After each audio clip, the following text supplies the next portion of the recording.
And if one of them fires you, who cares? You got 99 more. You know? I'm a big fan of the sales industry. I mean, even as a kid, I mean, it seemed like magic to me. You know, my dad was an immigrant from France, a European guy, and when we're Jewish, and so like we lived in a neighborhood. I mean, everybody had their own business. Everyone had their own small business. And, like there was no middle management. Like ain't no Jew gonna at that time, ain't no Jew gonna get into middle management. You either own the place or, you're just going around. There was no upward mobility in that thing. So people own their own business.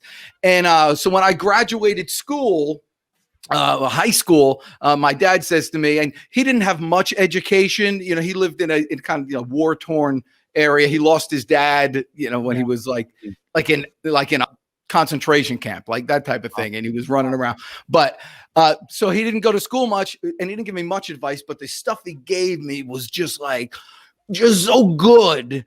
You'll never forget. I actually wrote a book, Papa-isms, because it was just so good.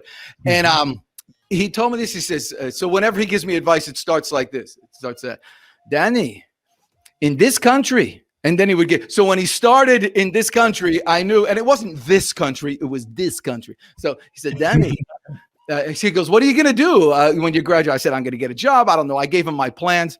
And he says, fine. He says, Danny, in this country, you get a job, you have one customer, and he's called a boss.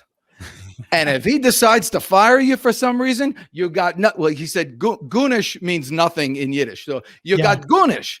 But Danny, if you're a salesman, then you have 100 bosses, but they're called customers. And if one of them fires you, who cares? You got 99 more.